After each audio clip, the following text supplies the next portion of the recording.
What is up, guys? TJ here with Spartacus MMA. I just wanted to come out. It's the day after UFC 298. What an awesome card. Going into it, we thought it was going to be a great card, and it absolutely delivered. So I just wanted to come out here and do a little post-card breakdown.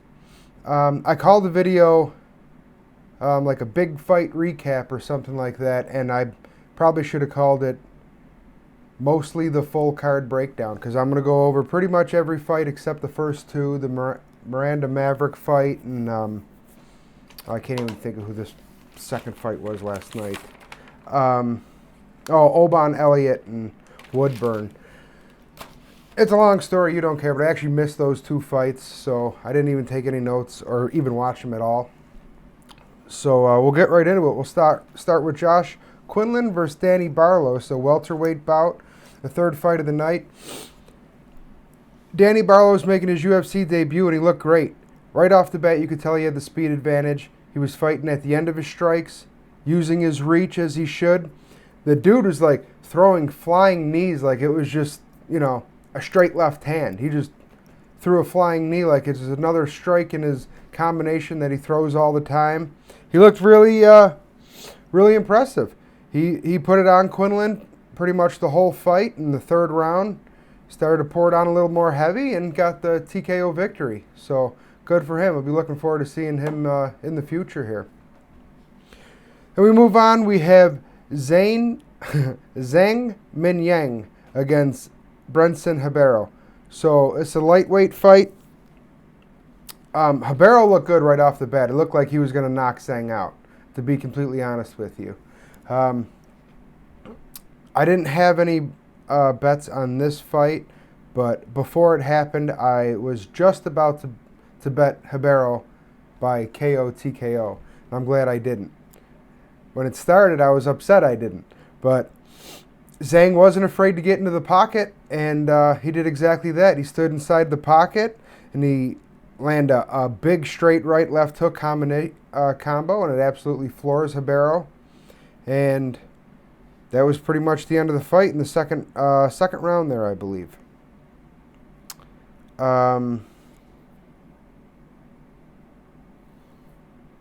Don't quote me on that. I can't remember. Was that the second or the first? See, that's the problem with doing the post-fight breakdowns the day after.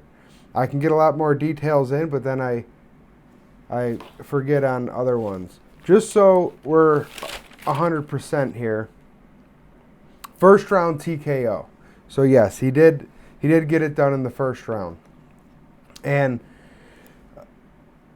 again, up and coming guy. He's only 26 years old. Now, obviously he's from China and there's the language barrier, but for a 26-year-old from China, he seemed like he has a personality on him. I mean, it's not going to be able to come through without an interpreter, but he was talking about how he needs to get paid and all this stuff in his post-fight speech. So good on him.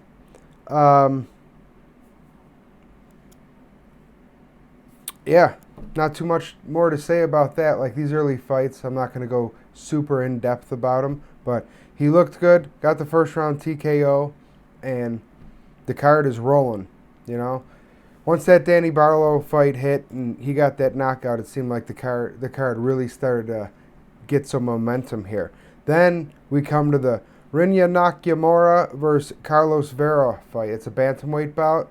Well, if the card was rolling, we're starting to get some momentum. It came to a screeching halt because this fight was an absolute snooze fest.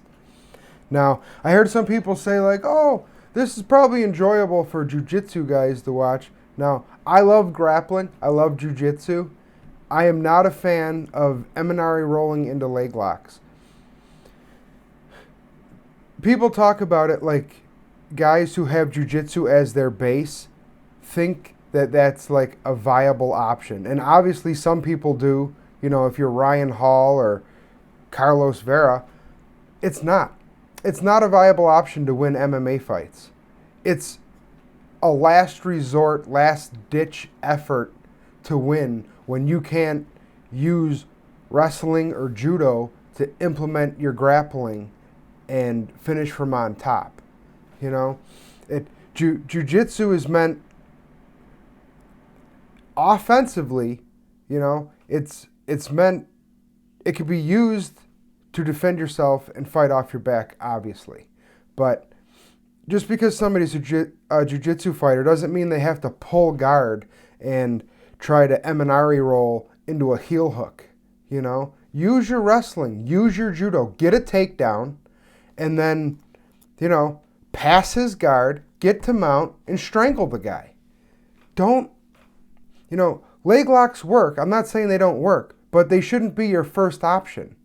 For Carlos Vera, it was his first, second, and third option. Now, Rinya Nakamura did a great job of stifling all his attempts. He knew enough leg locks. Obviously, in a straight-up jiu-jitsu competition, maybe Carlos Vera would have won that, but Rinya was plenty good in grappling to peel the feet off his hips, keep Vera's hips on the mat, work out of the leg locks. He knew when he was in a dangerous situation and when he wasn't, and he dominated the fight on top and got the unanimous decision, and good for him. He deserves it. He was very upset after the fight that he didn't get a finish. I mean, this is probably the last softball the UFC is going to throw him, and he should be finishing these fights, but Carlos did enough to avoid any major damage on the ground, and it came out to a unanimous decision win. So good on him. We'll see him in the future here. Now we got Marcus de Lima versus Junior Tafa. This is a fight I think a lot of people were looking forward to. Obviously, Junior's brother was supposed to fight initially, and I believe he got hurt with a knee injury on Wednesday of last week. So Junior steps in on basically 1 day's notice to fight Marcus de Lima here at heavyweight. I was surprised that Junior didn't come out more aggressive than he did. It seemed like he tried to be a little bit more of a technical striker, which surprised me. I thought with 1 day's notice, maybe he's like, you know what, my gas tank isn't going to be there. I should just go in there, throw caution to the wind and try to knock this guy out. And that's not what happened at all. Marcos de Lima actually did a really good job on the feet, and he was throwing devastating leg kicks, which actually is going to turn out to be like a theme of the night. I mean, he basically ended the fight with leg kicks. And, good for Junior. He got a paycheck. He defended his brother's honor. Went out there on 1 day's notice and gave it a valiant effort. But, like I said, I was surprised that Junior wasn't more aggressive on the feet. He tried to fight at distance. That left him open to the calf kicks, which he didn't do a really good job of checking. And then de Lima actually gives him an opening. He hurts Junior and then shows not the best fight IQ and puts him up against the cage and tries to take him down and gives Junior a chance to, kind of recover. So he survives the first round. He comes out in the second, gets blasted in the leg again, and that was basically it. He fell to the mat. Marcos followed up with some a little bit of ground and pound. It was pretty much unnecessary. The ref steps in, and that's your fight. Second round TKO for Marcus de Lima. Moving right along, we have Amanda Lemos versus Mackenzie Dern. Now, if you've seen any of my other videos, you know I'm not the biggest fan of women's MMA just because it's really not that exciting. More often than not, I should say it's not that exciting. But this fight actually was exciting. Not because we have two top-tier athletes, making all the right decisions and doing everything just perfect, where they're matched up just right and it comes out to be a barn burner, something like we're going to see later on when we talk about Whitaker and Costa. But this was exciting because both fighters were doing shit they shouldn't be doing. Now, Mackenzie Dern is absolutely elite at jiu-jitsu. She is arguably one of the best jiu-jitsu fighters in all of MMA. But she has nothing else. She has no striking and, more importantly, no wrestling. If you're elite at strangling people, you'd think you would allocate all the resources necessary into having the ability to get the fight to where you need it to be so you can strangle people. She hopes that the other person has bad enough fight IQ that they take her down so she can choke them out. And that's almost what happened. I mean, Amanda Lemos was leagues above Mackenzie Dern when it comes to striking, and she was absolutely piecing her up. In fact, I believe it was the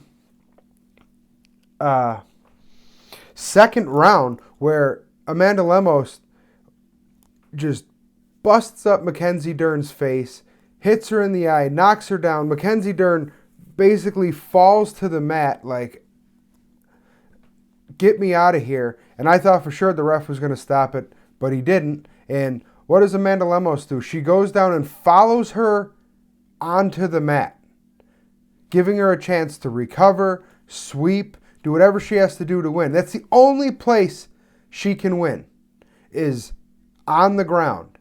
Don't follow her there. Make her stand back up. Knock her out. Amanda Lemos ends up winning a rather close decision, way closer than it should have been, and it shouldn't even have been a decision. It should have been a second round TKO. But Mackenzie Dern, for a lack of a better term, has that dog in her, and she was just taking an absolute beating like she does in all her fights, and came out in the third round like a zombie. Was able to get control of the fight, take it down. I'm sorry, she wasn't able to get a takedown, but Amanda Lemos showed enough lack of fight IQ that she engaged her in the grappling again, gets the fight to the mat, and survives, which it was exciting to watch, but technically it was terrible. Both fighters, I mean, Mackenzie Dern showing a complete lack of any striking or takedowns, and Amanda Lemos showing a complete lack of fight IQ. But she gets the decision win. Good on her. I don't even know where they go from there.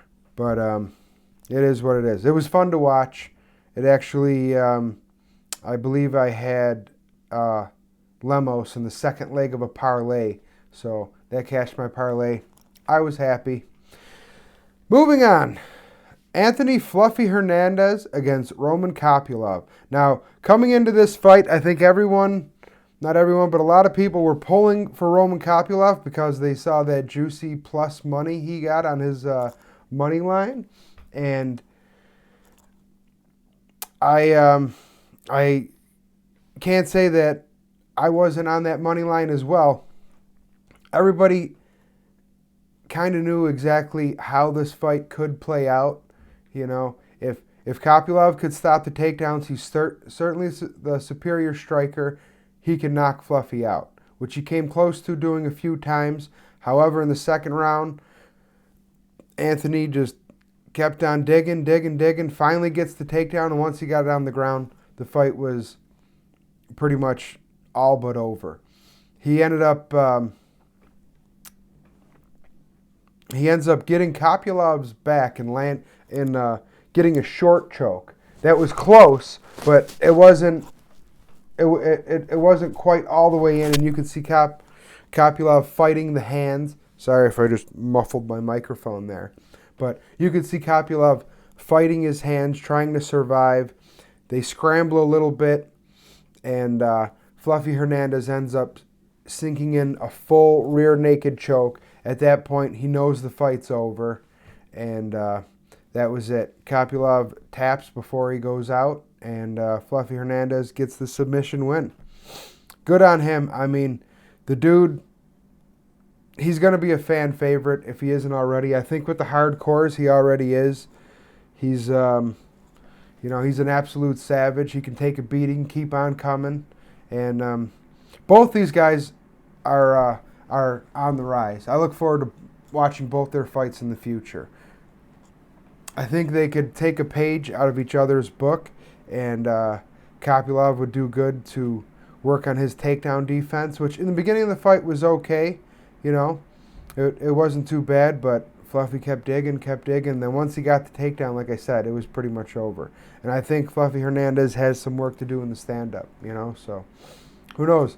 Maybe they form a friendship, get together, and start training with each other, which I doubt will happen because Kopylov lives in Russia.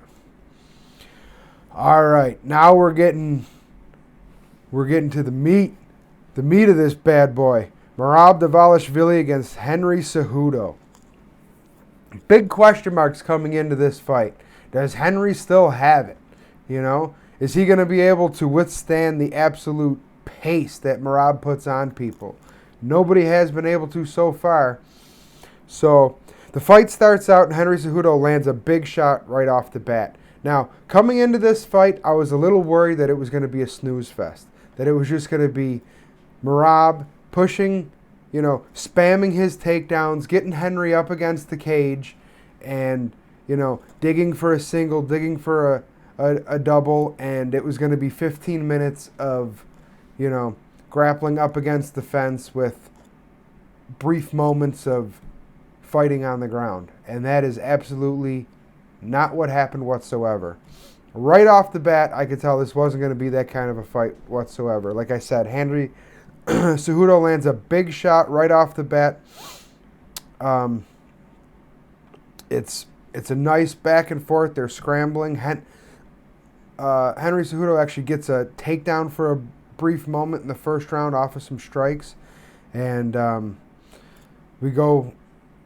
the bell rings to end the first round, and it's like, all right, here we go. Now, the second round is when Merab really starts to pull away. They're both landing big strikes. In the very beginning of the fight, Merab's throwing like these big spinning head kicks. Henry Cejudo's throwing his own kicks. But in the second round, Merab starts to settle in to the fighter that he is, and he's winning the striking battle, and he's using that to complement his wrestling, which is what he does better than maybe anybody else. I think there was a point in the second round. Merab is, like I said, he's using his strikes to complement his wrestling, and he's just mixing it all together and putting it on Henry. And there's a point in the second round where I think Cejudo he didn't wilt, he didn't stop fighting at any point, but I think there was a point where he's like, you know what, this isn't me anymore. I'm on the wrong side of my 30s. Merab is this absolute killer. I don't, maybe 2-3 years ago, if I was only 32 or 33, I'd be able to keep up with him, but I can't. He's just one step ahead of me when I've been that one step ahead of everybody else my whole career, and this is it. Merab goes on to win an absolute dominating decision, and I think that's the last we see of Henry Cejudo. He said if he doesn't win, he was going to retire, and I think he should. It seems like he does a really good job coaching. He has a knack for it. He was coaching, guys like John Jones were stopping into his gym. I mean, he's an Olympic gold medal winning wrestler. He has a lot he could offer. He doesn't have to just completely leave the sport behind. But I think the days of us watching Henry Cejudo in the cage are over, and rightfully so. I mean, the guy's had an amazing career. What more could you want? You got an Olympic gold medal, and you're simultaneous 2-division champion. That's all you can ask for. He's one of the greatest mixed martial artists, combat sport athletes to ever live. So good on you. I don't like the whole cringe bullshit. I think he could have did without it, but whatever. It's his life, his career, not mine. And good for him. If he does decide to retire, I wish him all the best. So, moving right along here, we have Jeff Neal, Ian Garry.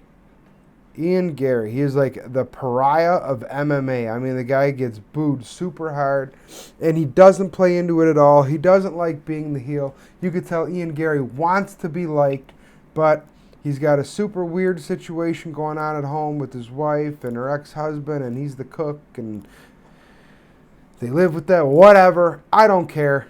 It doesn't make a difference to me, but people absolutely hate Ian Garry for it, and I don't think he wants to be the heel. It's not a role he wants to embrace. He hasn't embraced it at all yet, but this was not a fun fight to watch.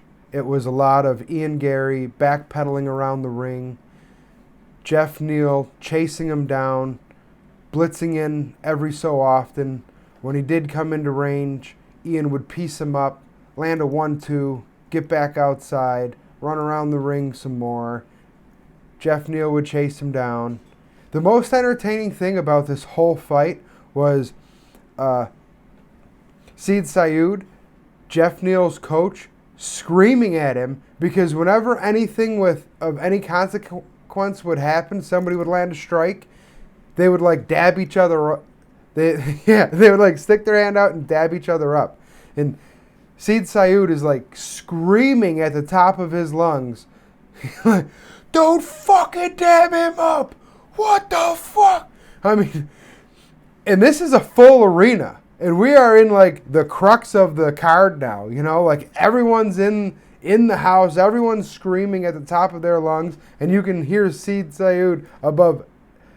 If I'm saying his name wrong, Sayoud, whatever, you know who I'm talking about. You can hear him above everybody else screaming at the top of his lungs like he wants to go out there and smack Jeff Neal in the back of the head because he's dabbing Ian Garry up. And you could tell Jeff Neal was just like doing it instinctively. Ian Garry would like, he'd be backpedaling around. He would stop for a second, then bam, land a 1-2, and then he would like stick his hand out like, yeah, that was nice. And Jeff Neal's like, okay, yeah, whatever. And he'd like hit his hand, and it would just send Sayoud into an absolute uproar. Don't fucking dab him up. What the fuck? That was the most entertaining part of the whole fight. I was literally laughing. It's not like an Apex card where you can hear the corners giving instructions.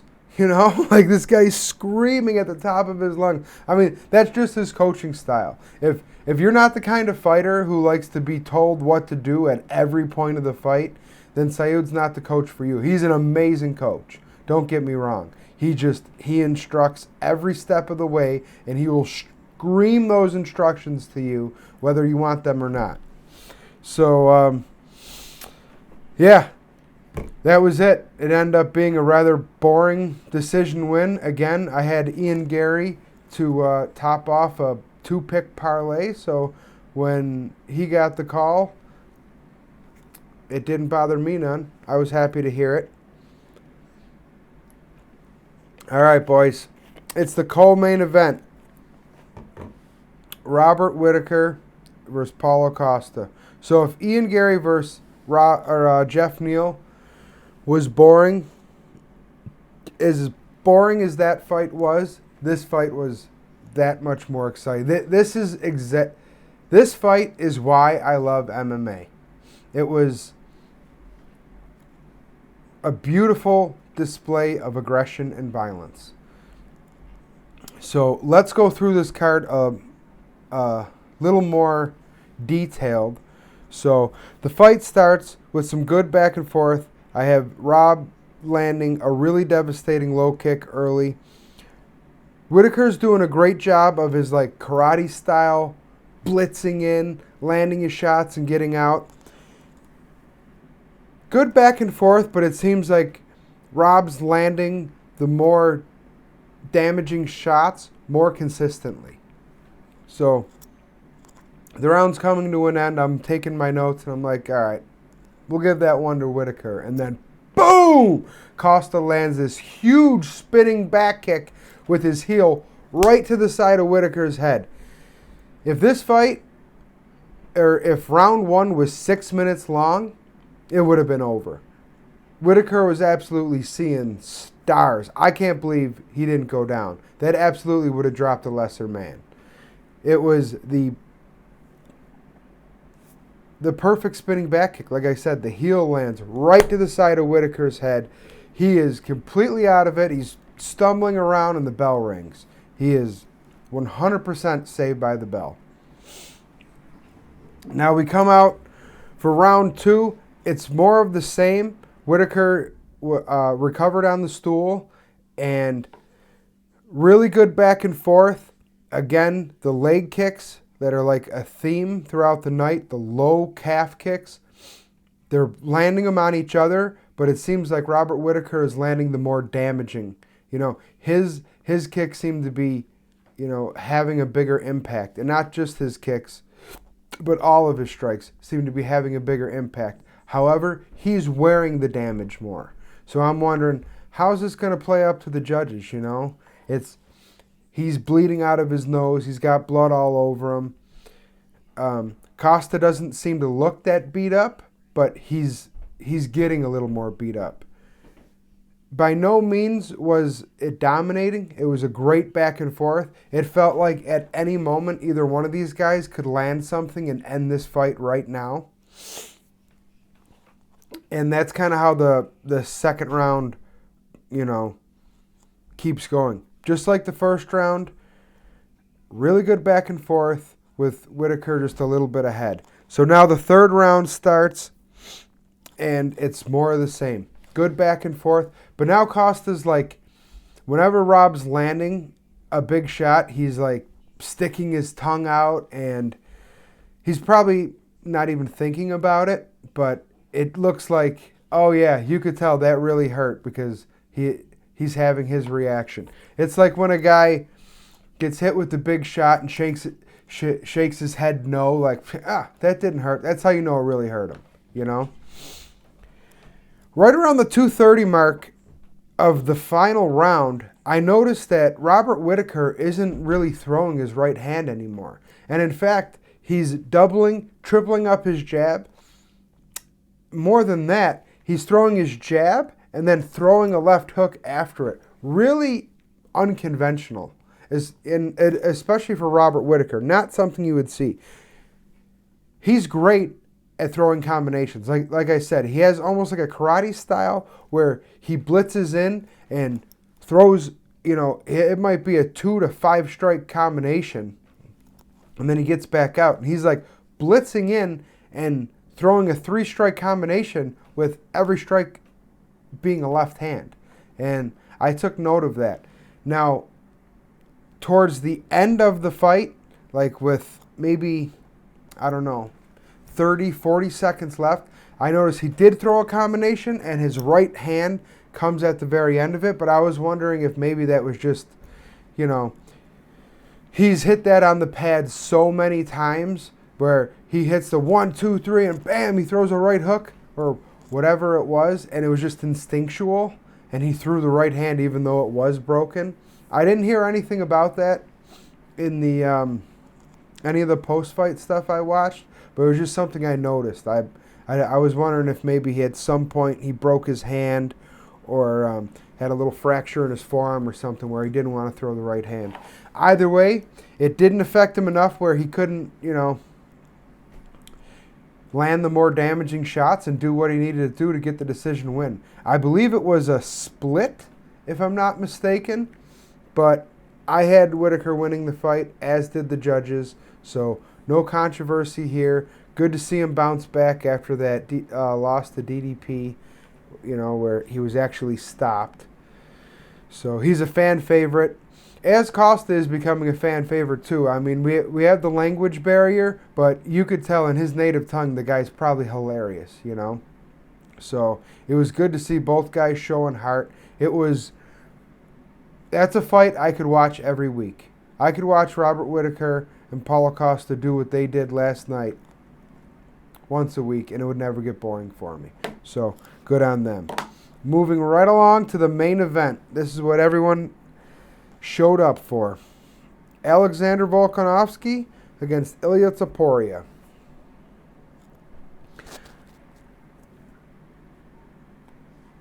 As much as I want to say, oh my God, what a surprise, it really isn't that big of a surprise. Now, I'm just going to, come right out. We all know what happened.